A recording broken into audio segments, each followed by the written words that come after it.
रत्नागिरीत अन्न माफियांना मोठा झटका. 6.7 लाखांचा प्रतिबंधित पान मसाला जप्त. अन्न व औषध प्रशासनाची धडक कारवाई. युसुफ पठाण, प्रतिनिधी, मालेगाव, नाशिक. रत्नागिरी जिल्ह्यात नागरिकांच्या आरोग्याशी खेळणाऱ्यांविरोधात अन्न व औषध प्रशासनाने जोरदार मोहीम राबवत 7 ठिकाणी धडक कारवाई केल्या. या कारवायांमध्ये तब्बल 6,07,135 रुपयांचा प्रतिबंधित अन्नपदार्थांचा साठा जप्त करण्यात आला असून संबंधितांवर स्थानिक पोलीस ठाण्यांमध्ये गुन्हे दाखल करण्यात आले आहेत. ही मोहीम आगामी काळात आणखी तीव्र करण्यात येणार असल्याची माहिती सहाय्यक आयुक्त मीर महांगडे यांनी दिली आहे. 60 अन्न आस्थापनांची झाडाझडती. बेकरी, हॉटेल्स प्रशासनाच्या रडारवर. जिल्ह्यात अन्न सुरक्षा आणि दर्जा कायम राखण्यासाठी प्रशासनाने 60 अन्न आस्थापनांची सखोल तपासणी केली.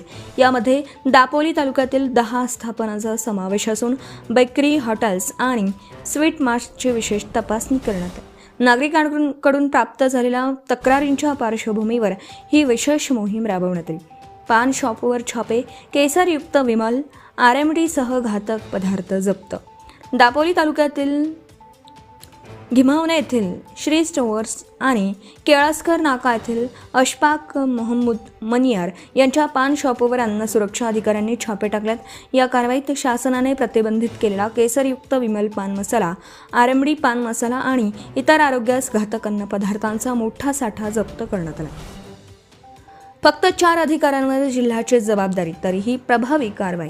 विशेष बाब म्हणजे अन्न व औषध प्रशासनाकडे सध्या केवळ 4 अन्न सुरक्षा अधिकारी कार्यरत आहेत.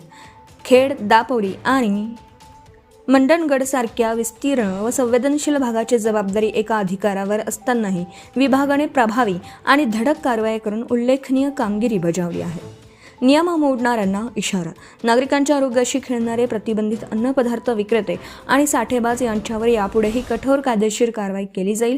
सर्व अन्न व्यावसायिकांनी अन्न सुरक्षा व मानके कायद्याचं काटेकोर पालन करावं असं आवाहन प्रशासनाने केलं आहे.